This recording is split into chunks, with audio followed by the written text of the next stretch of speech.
제가 정말 좋아하는 하나님 말씀입니다. 구약에서 몇 구절 뽑으라고 하면 제가 뽑아서 추천하고 싶은 구절. 창세기 45장 1절에서 8절까지 우리 교회에서 제가 세 번째 설교하고 있는 본문입니다. 자, 창세기 45장 1절에서 8절까지 같이 한번 읽겠습니다. 제가 한 절, 먼저 1절 읽겠습니다. 요셉은 자기 종들 앞에서 더 이상 복받치는 감정을 억누를 수가 없었습니다. 요셉은 모두 다 물러가거라 하고 소리쳤습니다. 형들만 남게 되자 요셉은 자기가 누구라는 것을 말했습니다.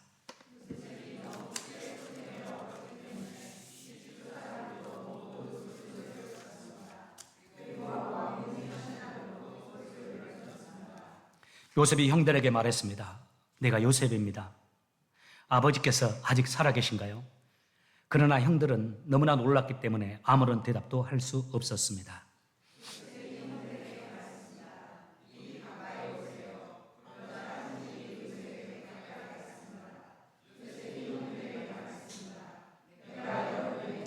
요셉입니다.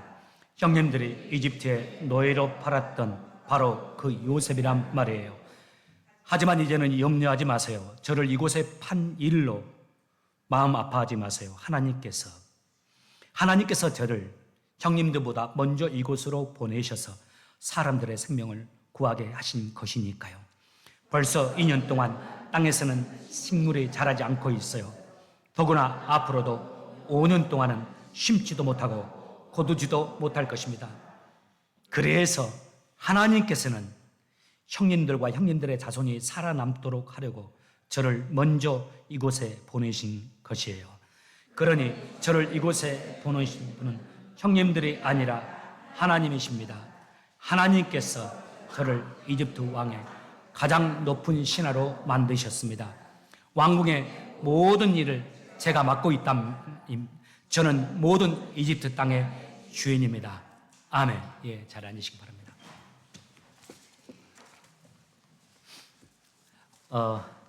우리 형제님, 우리 PPT 지금 띄워주시고 바로 시작하겠습니다. 우리 자매님, 부부가 같이 섬겨주셔서 너무 좋습니다. 뒤에 불 한번 꺼보시죠. 잘 보일 수 있도록. 예, 잘 보입니까? 예. 오늘 제가 특별한 그림 하나 여러분에게 소개하면서 말씀 시작하도록 하겠습니다. 제가 덴버 신학교에서 박사과정 공부할 때 그 과정 필수 과목 가운데 목회자의 이 마음 건강하게 하기 위해서 마음을 세우는 영도 세우고 마음을 세우는 과정의 수업이 하나 있는데 그 수업에서 이 과제가 나왔었어요. 우리 인생의 스토리를 짤막하게 같이 공부하는 학생들, 저희 그때 8명이었는데 그 8명 모두가 다 박사과정에 참여한 분들이 서로 이걸 공유하면서 설명하는 겁니다. 인생의 중요한 순간 그 라이프 맵이라고 그래요. 잘 그렸죠? 제가 그린 것은 아니고 우리 둘째 딸이 그랬어요. 그래서 제가 최고의 성적을 받았는데 제가 이거 하나 설명해 볼게요. 말씀 가운데 제가 제 인생의 중요한 일들 또 여러분에게 나누고 싶었던 에피소드를 종종 나눴는데 그래도 이게 토막토막이기 때문에 여러분들이 제 인생 잘 모를 겁니다. 오늘 제가 저의 인생을 한번 지금까지의 인생을 설명해 볼게요. 왼쪽 맨 위에 오른쪽 맨인가요? 스타트 한번 해보겠습니다. 제가 전라남도 나주 영산강 바로 앞에 집에서 태어났어요. 장규만 씨 아버지, 어머니 황금순 씨 사이에서 태어났습니다. 그리고 초등학교 3학년 때, 어렸을 때는 교회 다녔지만 초등학교 3학년 때 제가 예수님을 만나게 되었어요. 예수님이 저를 불러주셨어요. 새벽에 우리 어머니 아픈 순간에 어머니의 기도하는데 하나님이 저를 만나주셨어요. 그래서 그때 제가 하나님께 소원했어요. 하나님, 제가 목회자로 제 인생 하나님께 드리겠다고. 우리 어머니 고쳐주시면 제가 제 인생 목사로 살아가면서 하나님 영광에 살겠다고. 어렸을 때부터 교회 다니면서 들었던 말이었는데 제가 그 말을 하나님께 기도하면서 소원하면서 하나님께 약속했어요. 그래서 하나님이 어머니 고쳐주셨어요. 그래서 저는 초등학교 3학년 11살 때부터 목사, 그때는 생활기록부에 장래 희망 글을 적어내라고 했지 않습니까? 계속적으로 목사를 적었습니다. 그러다가 고등학교 졸업할 타이밍에 저를 지도했던 전도사님이 너 학부 신학교를 바로 가라. 너 하나님 사랑하는 마음이 특심하니까 그냥 뭐 일반대 가지도 말고 신학교 가라 해가지고 그분이 제게 알려주는 그 신학교로 이렇게 가게 됐어요. 20살 때입니다. 정말 시골에 자랐기 때문에 가르쳐주는 분도 없었으니까 어렸을 때는 신학교 가니까 너무 좋았습니다. 기도하고 말씀 보고 하면서 정말 주님 사랑하면서 살았어요. 저는 지금 그때가 그리워요. 목사 돼서 말씀 보고 살지만은 주님만 바라보고 주님만 사랑했던 그 20세 때 내 그 마음이 신앙이 그리워요. 그렇게 주님 사랑했는데 한국 남자들 다 군대 가죠. 21살 때 저 군대 못 갔습니다. 폐결핵이 너무 심해서요. 이게 기가 막히게 그랬어요. 딱 인사는 하고 있잖아요. 상상은 하고 있어. 침상에 누워가지고 딱 이렇게 제가 스토리를 이야기했더니 우리 감사가 탁탁 들으면서 하더라고요. 군대에 가고 싶은데 가야 되는데 하면서 침상에 제가 누워 있었습니다. 아시다시피 하나님이 그때 저 만져주셨잖아요. 정말 힘들었었어요. 낙심이 많이 차가웠어요. 그냥 피가 이렇게 아침마다 이 혈담이 덩어리가 나오니까 그걸 볼 때 낙심이 많이 됐어요. 특별히 그때 내 폐결핵 진단했던 의사, 군의관인데 나 살짝 그분이 그냥 혼잣말 한 거예요. 너 사람 노릇할지 모르겠다. 제가 힘있게 사람 노릇하며 살아갈지 모르겠다 그 말이죠. 그때는 그래도 아직까지 결핵이 완전히 정복된 때는 아니었습니다. 많지는 않았지만 그래도 결핵으로 회복 못하고 죽는 사람이 많았고 또 평생을 이렇게 가냘픈 몸으로 기침하면서 살아가는 사람들이 많이 있었거든요. 그래 늘 참 내 믿음으로 싸우면서 힘든 시간 지내다가 하나님이 토요일 날 저녁에 중고등부 예배 끝나고 혼자 기도할 때 저를 만나 주셨어요. 생명의 빛을 저에게 비춰주셔서 제가 하나님의 그 빛으로 또 하나님의 음성을 평생에 처음으로 들으면서 소리로, 사운드로, 한국말로 들으면서 고침을 받았습니다. 그리고 더 뜨거워졌죠. 진짜 이제 말로만 들었던 하나님, 또 내가 느끼기만 했던 하나님을 내가 직접 경험했잖아요. 불덩이가 됐어요. 그렇게 하나님 사랑하고 섬기다가 제 인생에 정말 귀인을 만납니다. 제 인생에서 가장 소중한 사람, 이 세상에서 가장 아름다운 사람 누굽니까? 몰라요? 제 아내 한면 사모님, 한면 자매 정말 아름답고 좋아요. 이렇게 말할 수밖에 없는 저를 이해해 주시기 바랍니다. 27살 때 제가 24살 때 만났고 27살 때 결혼했습니다. 그렇게 하다가 신학 공부를 계속 이어갔어요. 그래서 제가 2군데를 학부를 졸업했습니다. 두 번째 학부를 졸업하고 나서 저희들이 그때까지 좀 가족교회 피임을 했었는데 졸업하자마자 이제 피임 안 하고 애를 가졌어요. 그때 제 31살 때입니다. 첫 번째 응애하는 애 기쁨이 31살 때 태어났어요. 두 번째 3년 후에 34살 때 우리 감사가 태어났습니다. 아이들 태어났는데요. 그 밑에 그림을 보면 칠판에서 와이셔츠 입고 이렇게 가르치죠. 돈이 없으니까 너무 힘드니까 지난주 말씀드린 대로 와이프는 2번 폐 수술을 했잖아요. 쉽지 않습니다. 이게 공기 나쁘거나 그러면 좋지가 않죠. 지금도 좀 그렇습니다만은 그런데다가 또 그때 제가 결혼하고 나서 1년 지났을 때 28살 때 와이프가 교통사고가 크게 났어요. 그래가지고 치과에서 일했었는데 그 일 안 하게 됐어요. 수입이 없잖아요. 전도사 30만 원, 20만 원 받았는데 어떻게 살아갑니까? 학교 끝나자마자 졸업하자마자 제가 하나님과 약속해서 3년 동안 직장 생활하기로 소원하고 제가 학원계로 들어가서 학원 강사 생활을 했습니다. 가정은 책임져야 되니까. 그렇지만 주말에는 또 계속적으로 교육자 생활을 했죠. 그렇게 약 10년을 학원계 생활을 같이 병행했습니다. 그러다가 이제 코리아를 떠나 비행기 그려져 있죠. 마흔에 제가 버지니아 린치버그에 있는 리버티 대학교로 유학을 왔어요. 제가 사역했던 교회에서 또 유학을 도와주기도 하고 또 제가 24살 때 첫 번째 학부 졸업하고 나서 가고 싶었던 유학 그때 못 갔었는데 그때 네 번 떨어졌다가 결국 5번째 제가 비자 인터뷰에서 미국 오게 된 겁니다. 아메리카로. 그리고 한 1년 반 지났을 때 저희 교회와 인연이 되게 돼 있어요. 저희 교회 설교 목사 6개월만 설교해달라. 전에 목사님이 교회를 사임하고 이제 새로운 교회로 가셨는데 새로운 목사 청빙해야 될 거 아닙니까? 한 6개월 정도 필요했을 겁니다. 저는 그때 당시 한 6개월에서 1년만 지나면 한국의 다른 교회에 이제 부임해서 목회하기로 예정이 되어 있었는데 한 6개월은 좋겠더라고요. 그 말 듣고 제가 아이고 전에 목사님에게 메일을 보냈더니 이렇게 오게 됐어요.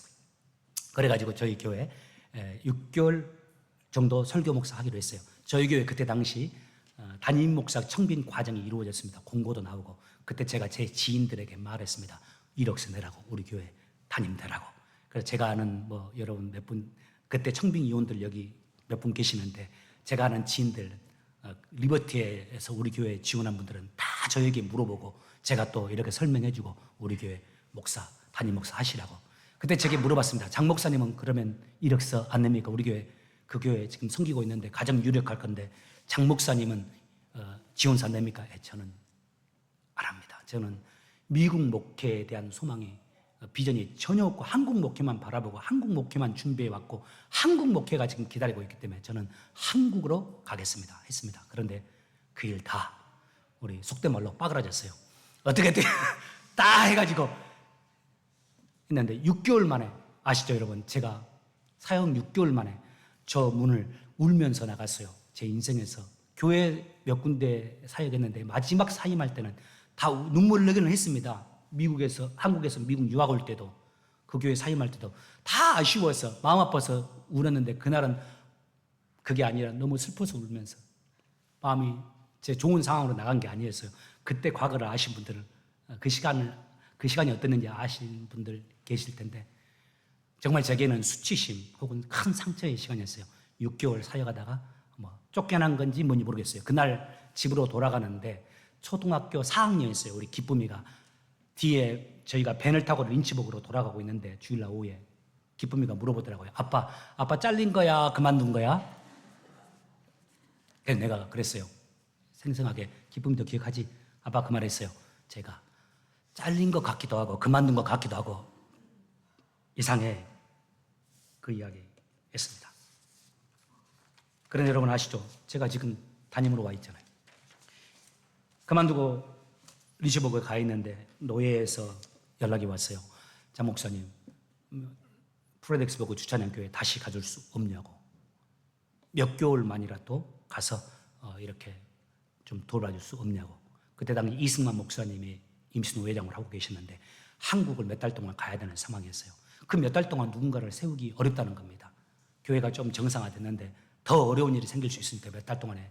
그러니까 목사님 오셔서 주찬양 교회 좀 몇 달 동안만 이승만 목사님 오실 때까지만 해달라고. 그러니까 제가 이야기했습니다. 제가 가면 좋아하지 않을 분들도 많이 있을 텐데요. 그래서 노예에서 아닙니다. 우리가 정권을 가지고 지금 목사님 하는 겁니다. 그 작업이 이루어지고 있을 때 여러분들은 다 몰랐습니다. 제가 그 일을 노예와 진행하고 있다는 것을. 왜냐하면 노예가 그 일 모르게 하자고 말을 했기 때문에. 그러다가 쉽지는 않았지만 여러분 보고 싶기도 하고 또 몇 가지 생각 있었는데 기도한 후에 아내와 함께 깊이 기도한 후에 제가 가겠습니다. 그럼 몇 달 동안 한국으로 제가 가기 전까지 사역하겠습니다 해서 저희 교회에 오게 되었어요. 한 1년 만에 울고 나간 지 1년 만에 다시 왔습니다. 그리고 어떻게 하다가 담임 청빙이 돼가지고 제가 담임으로 지금까지 41살부터 42살이네요. 그림 있죠? 42. 그리고 to be continued 지금 54세까지 담임 목사로 이렇게 하고 있어요. 박수가 없네요.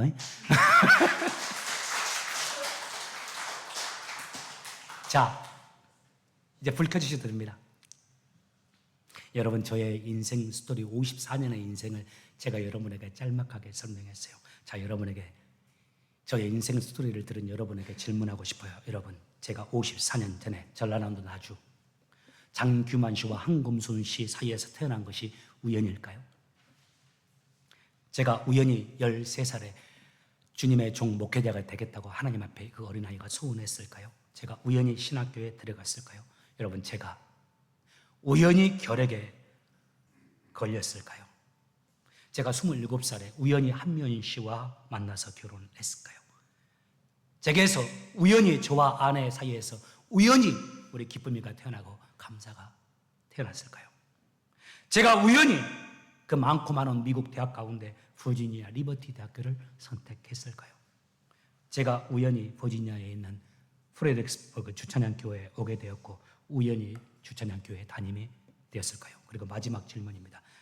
여러분과 저의 12년 동안의 이 인연이 우연이었을까요? 오늘 시간 저의 인생을 짤막하게 여러분에게 설명해 드리면서 함께 나누고 싶은 하나님의 말씀이 바로 이겁니다. 다 같이 창세기 45장 7절에서 8절을 보십시오. 같이 읽겠습니다. 시작. 하나님께서는 형님들과 형님들의 자손이 살아남도록 하기 위해서 저를 먼저 이곳에 보내신 것이에요. 하나님께서는. 그 다음에 8절입니다. 시작. 그러니 저를 이곳에 보내신 분은 형님들이 아니라 하나님이십니다. 오늘 함께 나누고 싶은 말씀, 우리의 인생을 하나님의 눈으로 보라는 겁니다. 저와 여러분의 인생을 하나님의 시각으로, 하나님의 관점으로 보고 해석을 하는 겁니다. 이 세상의 모든 역사를 가리켜서 우리가 히스토리 다 알 겁니다. 그분의 이야기라고 하잖아요. 하나님이 당신의 이야기를 써내려가는 것이 역사라고요.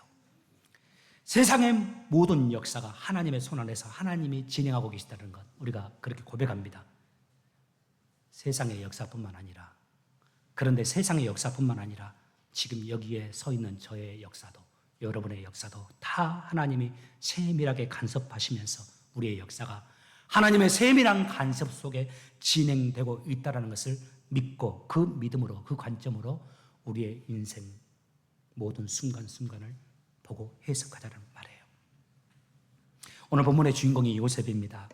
그분의 인생이 어땠는지 우리 다 잘 알 겁니다. 그분의 가정에 아들만 12명이었습니다. 12명 아들 가운데 11번째로 태어났어요. 여러분 다 아시죠? 그 12명의 형제들이 한 어머니 밑에서 태어난 것이 아닙니다. 그 집의 어머니, 아버지는 한 명인데 엄마가 몇 명? 4명. 요셉의 생모는 일찍 세상을 떠났어요. 자기 동생 베냐민을 낳다가 낳으면서 그냥 죽었어요. 그래서 그는 자기 생모 없이 다른 어머니 3명 밑에서 자랐어요. 정말 슬픈 운명이라고 할 수 있습니다. 우리 가운데 그런 사람이 있어요? 저는 한 번도 못 봤어요. 엄마가 2명인 사람은 봤는데 3명, 4명은 못 봤어요. 한 집안에서 살았거든요. 그의 불행이 이뿐만이 아닙니다. 배 다른 형제들이 11명이잖아요. 이상하게도 그 배 다른 형제들이 11명이 다 10명이잖아요. 배 다른 형제들 10명이 요셉을 왕따시킵니다. 누군가가 나를 싫어한다라는 것을 알면서 그 사람과 함께 삶을 살아간다는 거, 그거 정말 힘든 겁니다. 그거. 친구들 가운데서도 왕따를 당하는 것 견디기 힘들죠. 정신이 이상해지잖아요. 요즘에 그래서 학교 학창생활 때 왕따시키거나 폭행한 사람들 장년이 돼서도 그 상처가 지워지지 않아서 그 사람에게 복수하는 일들도 있고 그게 드라마로도 나오지 않습니까? 그렇게 살아가면 정상적으로 성장하지 못해요. 자연스럽게 피의식과 열등감, 공격적인 성향 혹은 회피성, 여러 가지 좋지 못한 모습들이 나타나잖아요. 심지어 그 형제들이 어떻게 했어요? 요셉 그 17살 때 사막으로 와 있는데 그 사막에 구덩이를 파서 넣었어요. 혼자 못 나와요. 요셉이 꺼내달라고 사정했을 거예요. 용서해달라고, 형님들 내가 잘하겠다고. 근데 형님들이 성경을 보면 어떻게 해요? 요셉을 구덩이에 파놓고 구덩이를 파놓고 구덩이 안에 요셉을 넣어놓고 어떻게 합니까? 점심 식사를 해요. 식사를 했다고 그래요. 그러다가 마침 종을 사는 상인들이 오니까 그 상인들에게 요셉을 노예로 팔아버립니다. 어디로? 이스라엘과 가까운 지역의 강대국이었던 이집트로 팔아버려요. 요즘 같으면 우리 형제들이, 여러분의 배달한 형제들이 우리를 중국이나 러시아로 노예로 팔아버린 것과 같아요. 그때 요셉의 나이가 17살입니다. 형제들을 위해서 애굽의 언어도 모르는데 그 나라 언어도 모르고 아는 사람 한 사람도 없는 이집트의 노예로 이제 살아가게 되었어요. 당시 노예가 오늘과 날과는 다르다는 거 알 겁니다. 그때 노예 돈으로 팔고 사는 존재였습니다. 경우에 따라 주인이 죽여도 무방한 존재였습니다. 말하는 노예, 말하는 동물, 생각하는 동물이라는 표현들이 그때 당시 있을 정도로 노예가 그렇게 비참한 존재였습니다. 그런 노예가 되었죠. 뿐만이 아닙니다. 그가 억울한 누명을 쓰고서 감옥에 죄수가 되잖아요. 그 감옥 동안 요즘같이 인권이 존중되는 시대가 아니잖아요. 특별히 요셉은 이방인 노예입니다. 그야말로 언제 목숨이 달아날지 모르는 그런 상황 속에 놓이게 된 겁니다. 자, 질문입니다. 요셉이 이렇게 고통스러운 삶, 요셉의 이런 고통스러운 삶이 어떻게 시작되었습니까? 누가 그의 인생을 이렇게 망쳐 놓았나요? 그가 모르는 사람입니까? 그의 이웃들입니까? 아닙니다. 그를 가장 아껴주고 보호해주고 이해해주고 지켜줘야 될 형제들이, 그 피를 나눈 형제들이 그에게 영원히 지워지지 않을 그 상처를, 그 기억을 떠올리는 것만으로도, 나는 그래서 구덩이를 파놓고 그 속에 넣어놓고서 형제들이 앉아 음식을 먹고 울면서 사정을 했을 때도 웃으면서 요셉을 죽이려고 했던 그 순간을 요셉이 상상할 때마다 치가 떨렸을 거예요. 기억하는 것만으로도 절제할 수 없는 분노와 아픔을 준 존재들이 바로 그 형제들이었어요. 자, 그로부터 13년이 지난 시점이 오늘 본문의 창세기 45장의 이야기입니다. 13년 후에 요셉이 30살 되었을 때 상황이 역전돼 버렸어요. 이제 요셉이 그 형제들의 인생을 결정 지을 수 있는 주권자가 되어버린 겁니다. 요셉이 세계 최고 강대국인 이집트의 총리가 되었고, 지금 형제들이 그 요셉 앞에 두려움에 떨며 엎드려 있어요. 그때 요셉이 형제들에게 한 말이 이겁니다. 5절 보여주십시오. 하지만 이제는 염려하지 마세요. 저를 이곳에 판 일로 마음 아파하지 마세요. 하나님께서 저를 형님들보다 먼저 이곳으로 보내셔서 사람들의 생명을 구하게 하신 것이니까요. 그리고 7절을 보십시오. 그래서 하나님께서는 형님들과 형님들의 자손이 살아남도록 하기 위해서 저를 먼저 이곳에 보내신 것이에요. 8절, 그러니 저를 이곳에 보내신 분은 형님들이 아니라 하나님이십니다. 계속해서 요셉이 강조하는 단어 뭡니까?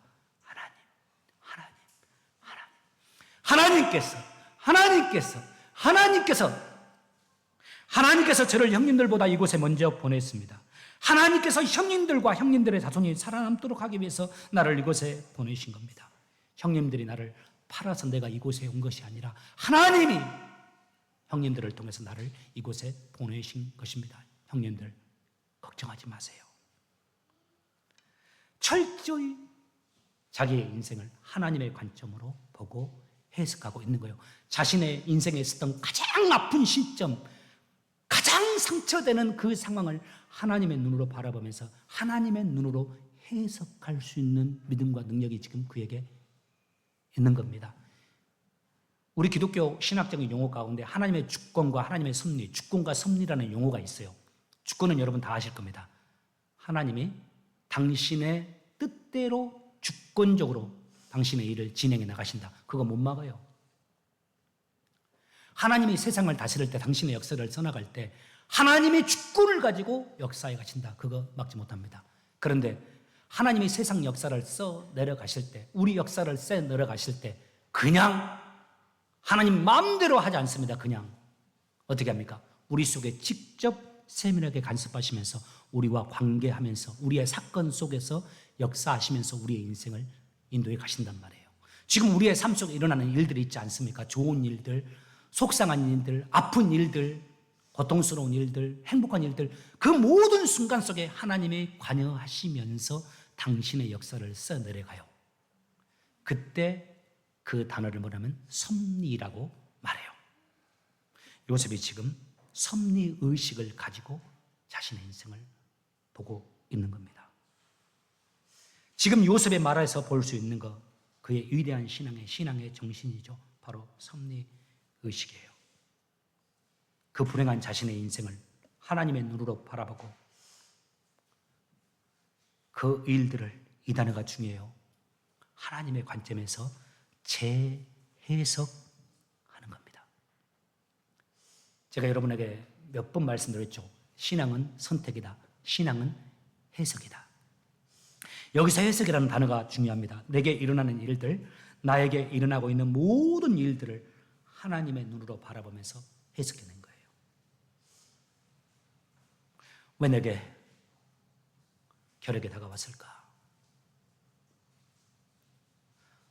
왜 나는 이렇게 하나님을 사랑하고 하나님을 위해 살고자 하는데 왜 하나님은 나에게 이 혈액을 허락하셨을까? 질문하고 해석해 보는 거죠. 인간적인 관점이 아니라 하나님의 관점으로, 모든 일을 하나님의 관점으로 보고 해석하면서 하루하루를 사는 겁니다. 오늘날 문제는 이겁니다. 이 하나님이라는 단어를 사람으로 바꿔버린 거예요. 하나님의 관점으로 봐야 되는데 인간의 관점으로 내 삶을 보는 것이 문제입니다. 우리 교회 종종 말씀을 전해 주시기 위해서 방문하셨던 이관직 교수님 여러분 기억하실 거예요. 그분이 reframing이라는 단어를 사용했어요. 프레임을 다시 해야 된다. 우리의 삶을 바라보는 관점. 그리스도인들이 진짜 행복한 삶을 살려면 내면도 건강하고 영적으로도 건강하고 삶에 승리하기 위해서는 우리의 삶을 리프레임 해야 된다. 우리의 삶을 재프레임, 다시 프레임을 가지고 새로운 프레임을 가지고서 바라봐야 한다고 했어요. 그러면서 우리의 인생의 모든 순간 사건 내 삶을 이 안경을 쓰면서 바라보기로 했습니다. 혹시 기억나시는지 모르겠어요. 우리가 잘하는 말씀입니다. 로마서 8장 28절의 안경을 쓰고 내 인생의 모든 사건을 보라고 했어요. 우리 다 암기하고 계실 거예요. 한번 읽어보겠습니다. 시작. 우리가 알거니와 하나님을 사랑하는 자, 곧 그 뜻대로 부르심을 입은 자들에게는 모든 것이 협력하여 선을 이루느니라. 나를 향하신 하나님의 뜻이 있다는 거예요. 여러분, 우리는 아니잖아요. 제가 10년 동안 학원 강사를 왜 했겠습니까? 돈 벌기 위해서요. 그건 제 회개의 의도였지만 지금 와서 생각해보면 뭡니까? 미국에 유학 보내서 영어 하는 미국에 와서 추천형교회 목사들하고 하신 거 아닙니까? 하나님은 왜 저에게 결핵의 순간을 허락했겠어요? 당신을 사랑하는 저에게. 하나님의 음성을 들려주시고 어떤 순간에도 하나님의 살아계심을 내가 믿고 흔들리지 않으면서 주님이 원하시는 길을 가게 하려고 하신 게 아닐까요? 하나님은 왜 10년의 학원 생활을 제게 허락해 주셨을까요? 그건 해석이 안 될 수 있겠지만 제가 나름대로 해석한 게 있어요. 저 학부부터 신학을 했잖아요. 그래서 여러분, 세상에서 직장생활하는 여러분들의 어려움, 수고, 고통 몰랐어요. 오히려 저는 조금 한심하게 생각하는 경우가 많았어요. 왜 저렇게 새벽 예배 안 나올까? 왜 저렇게 수요 예배 안 나올까? 왜 금요 예배 안 나올까? 왜 저렇게 힘들어할까? 근데 제가 직장생활을 해보고 알았어요. 여러분의 살아가는 세상의 삶이 결코 만만치 않다라는 거. 그리고 그 생활 속에서 여러분들이 하나님께 드리는 그 물질이 얼마나 중요한지도 알게 됐어요. 성도를 이해하게 된 거죠. 내 인생에서 일어나고 있는 모든 일들, 아픔, 고통, 수고, 힘든 모든 과정들, 좋은 일들, 행복한 일들, 좋은 만남들, 그 모든 것들이 다 접력하여서 나를 향하신 그 하나님의 선하신 뜻, 하나님의 뜻이 이루어지게 하기 위해서 하나님이 우리에게 그렇게 역사해 주신다는 겁니다. 그런데 중요한 포인트 이겁니다. 여러분, 그렇게 삶을 바라보되 중요한 포인트 하나, 기쁘고 행복한 일들만 협력하게 해서 나를 향하신 하나님의 뜻을 이루는 것이 아니라 어려운 일들, 고통의 일들을 통해서도 나를 향하신 하나님의 그 무슨 뜻이 있는데 그 뜻을 이루어 가신다는 거예요. 내게 힘들었던 일들, 내 마음에 큰 상처가 되었던 일들도 사용하세요. 나와 같이 질병, 폐결핵에 걸려서 낙심하는 그 일을 통해서도요.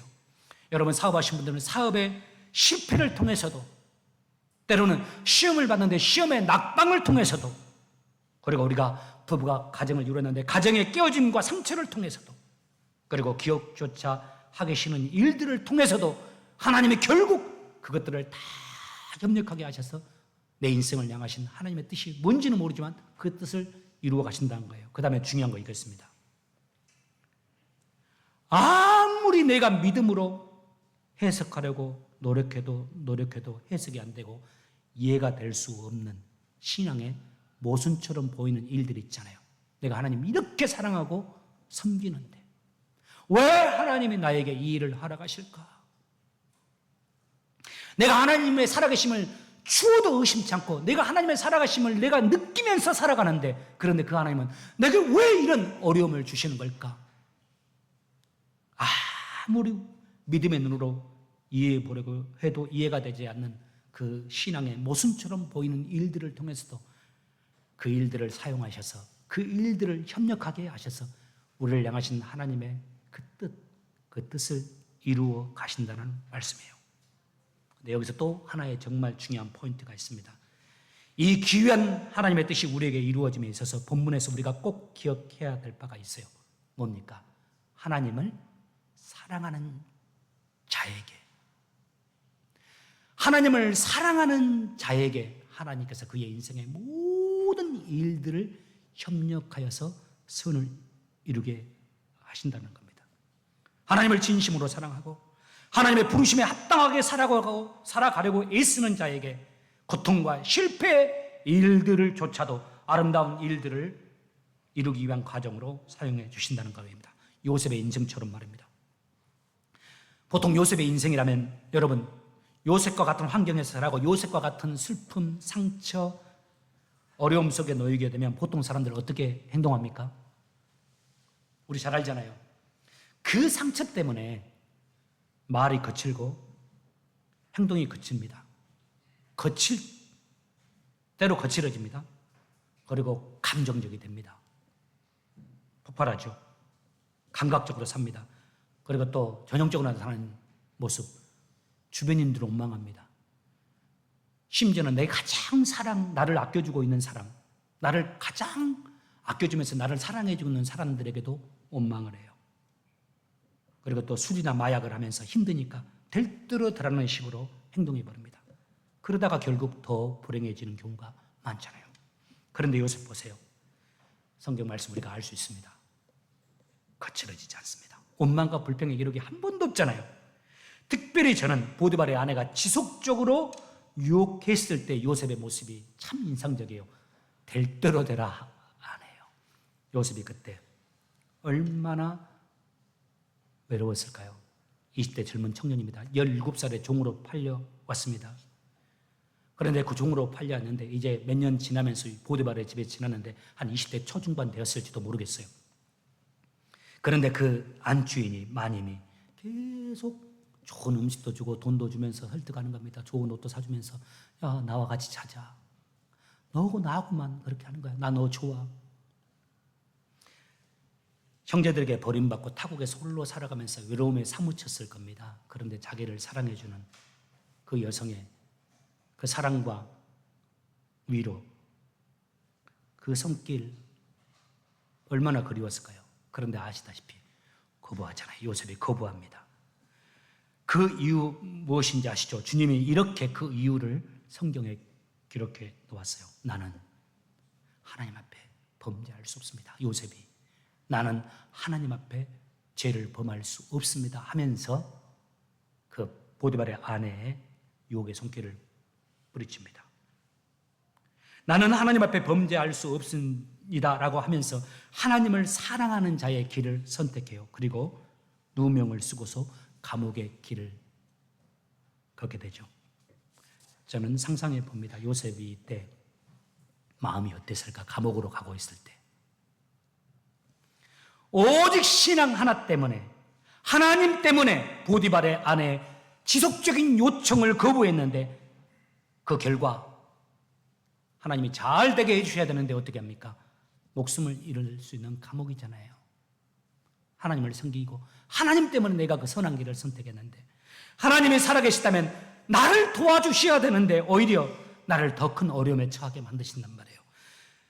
그 마음으로 감옥에 들어가서 살아가면서 요셉은 어떤 마음이 들었을까? 그걸 상상해 보아요.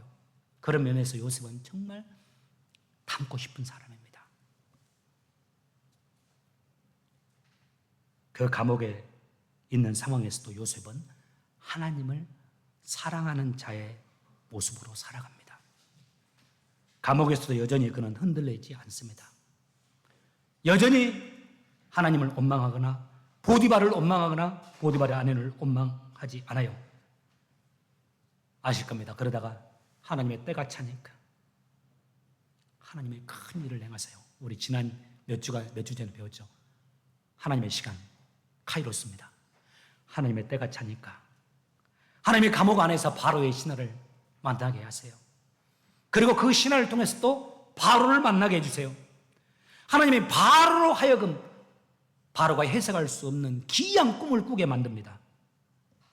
그리고 요셉의 꿈 해석을 통해서 요셉을 애굽의 총리가 되게 해주세요. 자, 질문입니다. 여러분, 하나님이 이렇게 극적으로 역사해 주셨는데 이때에만 하나님이 요셉과 함께 계셨을까요? 이 시기에만 하나님이 요셉을 삶을 인도하고 계셨을까요? 성경이 이렇게 말해요. 의도적으로 하나님이 나는 이 구절들을 중간중간 넣어 놓았다고 생각해요. 자, 창세기 39장 2절 말씀 제가 읽어볼게요. 여호와께서, 이게 지금 요셉이 노예로 팔렸을 때입니다. 노예의 삶을 살고 있을 때 하나님이 써놓은 말이에요. 여호와께서 요셉과 함께 계심으로 요셉이 형통하게 되었습니다. 자, 이번에도 역시 보디발의 집에서 노예로 있을 때입니다. 보디발은 넘깁니다. 3절. 보디발은 여호와께서 요셉과 함께 계시다는 것을 알았습니다. 다른 사람들이 알 정도로 하나님이 요셉과 함께한 것을 알 정도로 하나님이 함께했어요. 자, 이번에는 더 큰 실패의 상황입니다. 이번에는 감옥에 가는 상황이에요. 창세기 39장 21절의 말씀. 하지만 여호와께서는 감옥에 가게 되었지만 하지만 여호와께서는 요셉과 함께 계셨으며 요셉에게 한결같은 사랑을 베풀어 주셨습니다. 그래서 요셉을 간수장의 마음에 들도록 하나님이 해주신 거예요. 그 다음에 창세기 39장 23절 말씀. 간수장은 요셉이 하는 일에 조금도 간섭하지 않았어요. 왜요?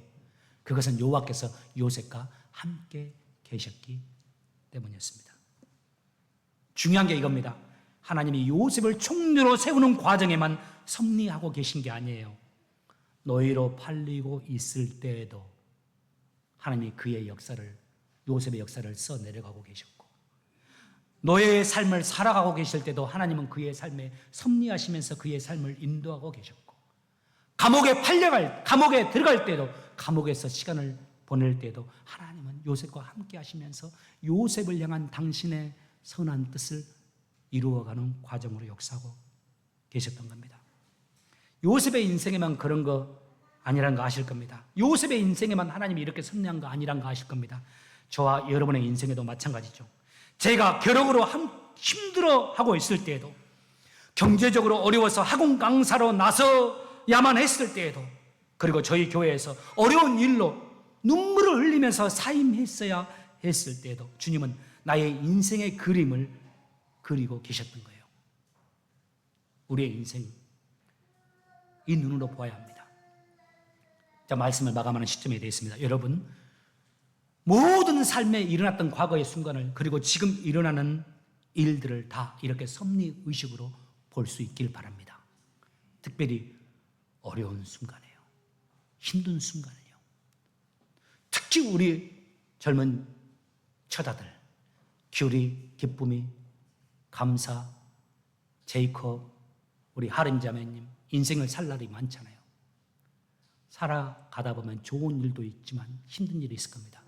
실패를 할 일들이 있을 겁니다. 낙방하는 일도 있을 겁니다. 그때 하나님의 눈으로 이 섭리의식을 가지고 내 삶을 바라보면서 하나님의 사람으로 아름답게 하나님을 사랑하는 자로 살아가는 겁니다. 이런 질문을 할 수 있어요. 이 말씀하면 꼭 이런 질문 하는 분들이 있어요. 근데 목사님, 나를 사랑한다면 하나님이 꼭 그 어려운 순간들을 허락해 줘야 됩니까? 나를 사랑한다면 그런 어려운 일 없이 다 좋게만 해주면 되잖아요. 순족하게 성경에 나오는 이삭처럼. 다 순족하게 사업을 해도 잘 되고 시험을 봐도 탁탁 붙고 목회를 하더라도 쫓겨난 일 없이 다 잘되게 해줄 수 있잖아요. 그럴 수도 있지만 99%는 하나님이 그렇게 안 합니다. 하나님이 우리 인생의 어두운 순간들을 허락해 줍니다. 여러분, 왜 어두운 순간들을 허락해 준 줄 압니까? 여러분 아실 겁니다. 저는 에베소서 2장 10절의 말씀이 왜 하나님께서 우리를 향하신 선하신 그림을 그려가시면서 우리 인생의 그림을 그려가시면서 왜 이 어려움들을 허락해 주는지 나는 그 해답이 에베소서 2장 10절에서 찾고 싶어요. 에베소서 2장 10절에서 하나님이 우리를 사랑하시는 그 이유를 말해요.